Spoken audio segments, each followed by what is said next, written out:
राहुल गांधी की भारत जोड़ो न्याय यात्रा सरगुजा लोकसभा क्षेत्र में करीब 150 किलोमीटर से अधिक की दूरी तय करेगी। यात्रा सरगुजा संभाग के 3 जिले सूरजपुर, सरगुजा और बलरामपुर से होकर गुजरेगी।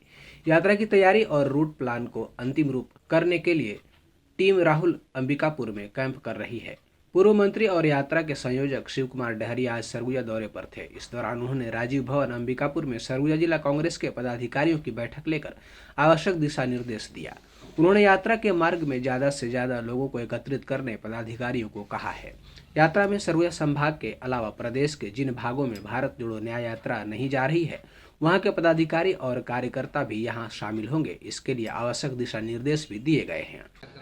हमारे नेता आदरणीय राहुल गांधी जी की न्याय यात्रा हमारा सरगुजा संभाग भी आएगा, तो उसके लिए आज तैयारी के लिए बैठक ली गई थी। हमारे सारे प्रमुख नेतागण हैं, उनकी चर्चा हुई और राहुल जी का भव्य स्वागत करने का निर्णय हुआ है। और जिस तरह से आज केंद्र की सरकार चल रही है, लोगों को उनकी संवैधानिक अधिकार छीने जा रहे हैं और इसीलिए राहुल गांधी जी न्याय यात्रा पे निकले हैं। हम सब मिल के उनका पूरा सहयोग करेंगे और उनके स्वागत में कहीं कोई कमी हमारे संभाग में नहीं होगी। पूर्व मंत्री शिव कुमार डहरिया न्याय यात्रा की तैयारी के मद्देनजर बलरामपुर में भी पहुंचे, जहां पर उन्होंने कांग्रेस पदाधिकारियों से बैठक कर आवश्यक दिशा निर्देश दिए हैं। उन्होंने यात्रा के लिए समितियों का गठन करने का निर्देश भी दिया है। पूर्व विधायक और राष्ट्रीय सचिव विकास उपाध्याय के साथ कांग्रेस की टीम ने भारत जोड़ो यात्रा के प्रस्तावित मार्ग का अवलोकन कर आवश्यकता अनुरूप तैयारियां शुरू कर दी हैं।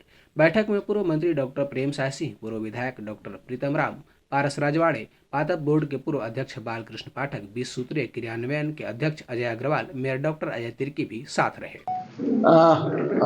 आज अंबिकापुर में भी बैठक थी और हमारे नेता आदरणीय राहुल गांधी जी का न्याय यात्रा प्रारंभ हुआ है, जो हमारे सरगुजा संभाग में सूरजपुर तारा से प्रारंभ होगा, कोरबा से आने के बाद, और अंबिकापुर होते हुए बलरामपुर से रामानंदगंज होते हुए आगे यात्रा जाएगी। तो उस संबंध में हमारे प्रदेश में और हमारे बलरामपुर जिले में हमारे नेता का भव्य स्वागत हो, हमारे सब कार्यकर्ता उसमें शामिल हो, इस संबंध में हम लोगों ने चर्चा किया है। और कार्यकर्ताओं में उत्साह है राहुल गांधी जी के प्रति और सभी लोग उत्साहित होकर काम करना चाहते हैं और इसीलिए हमारे प्रमुख नेताओं की बैठक रखी गई थी।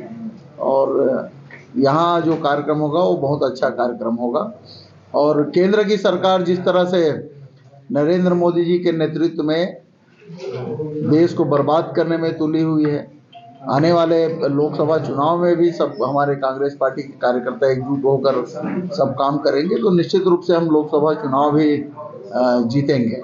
इस दौरान आईटी रेड के मामले में मीडिया के सवाल पर शिव कुमार डहरिया ने कहा कि ईडी, सीबीआई, आईटी सब केंद्र सरकार के अधीन रहने वाली संस्थाएं हैं और इसलिए विपक्ष के लोगों को टारगेट किया जा रहा है। देखिए, ईडी, आईटी, सीबीआई ये तो केंद्र सरकार की संस्था है और उनके निर्देश पर ही काम कर रही है। मैंने कहा ना कि इस तरह की जो बातें हैं वो केंद्र सरकार के निर्देश पर ही कांग्रेस शासित राज्यों पे या विपक्ष की जो सरकारें हैं, विपक्षी लोग हैं, उनके खिलाफ ही इस तरह की कार्रवाई हो रही है। तो क्या लगता है? वहीं मीडिया से बात करते हुए पूर्व मंत्री डॉक्टर शिव कुमार डहरिया ने भाजपा की सरकार बनने के बाद प्रदेश में बढ़ रही अराजकता एवं अपराध का आरोप लगाया है। देखिए, भारतीय जनता पार्टी के राज में कानून व्यवस्था की स्थिति हमेशा खराब रही है। पिछले जैसे 15 साल रमन सिंह जी का राज था, हमारे सरकार के समय में इस तरह कानून व्यवस्था की स्थिति कभी खराब नहीं हुई। नक्सली समस्याएं जो है पहले से कम हो गई थी। आज जो इस तरह की घटनाएं हो रही है वो बीजेपी की सरकार में ही इस तरह की घटनाएं होती है। कांग्रेस सरकार में लोग सुरक्षित थे और इस तरह की घटनाएं नहीं होती थी, और अगर घटनाएं कुछ हो गई तो अपराधी तुरंत पकड़े जाते थे। अब ये तो बीजेपी सरकार को चाहिए कि ऐसे लोग हैं जो उन पर कार्यवाही करे। प्रदेश में हुए 2023 के नवंबर माह के विधानसभा चुनाव में हार के बाद सरगुजा दौरे पर पहुंचे पूर्व मंत्री शिव कुमार डहरिया ने कहा कि हमारे कांग्रेस कार्यकर्ता पूरे जोश के साथ क्षेत्र में कार्य कर रहे हैं और हम लोकसभा चुनाव जीतेंगे। हालांकि विधानसभा चुनाव में सरगुजा संभाग के 14 में से 14 सीटें भाजपा के कब्जे में चली गई, जो कि 2018 में कांग्रेस के पास थी। देखिए, लोकसभा चुनाव भी हमारे कार्यकर्ता आज सक्रिय हो गए हैं और जिस तरह से केंद्र की सरकार द्वारा लोगों को सताया जा रहा है, उनके अधिकार छीने जा रहे हैं। अब हमारे लोग जो हैं सब मिल के लोकसभा चुनाव की भी तैयारी में एकजुट होकर काम करेंगे और पार्टी को जिताने के लिए पूरा काम करेंगे। प्रकाश फूल सजावट केंद्र, जहां आपको फ्लावर डेकोरेशन, वेडिंग डेकोरेशन और कैटरिंग की सभी सुविधाएं मिलती है, तो देर किस बात की, आज ही संपर्क करें।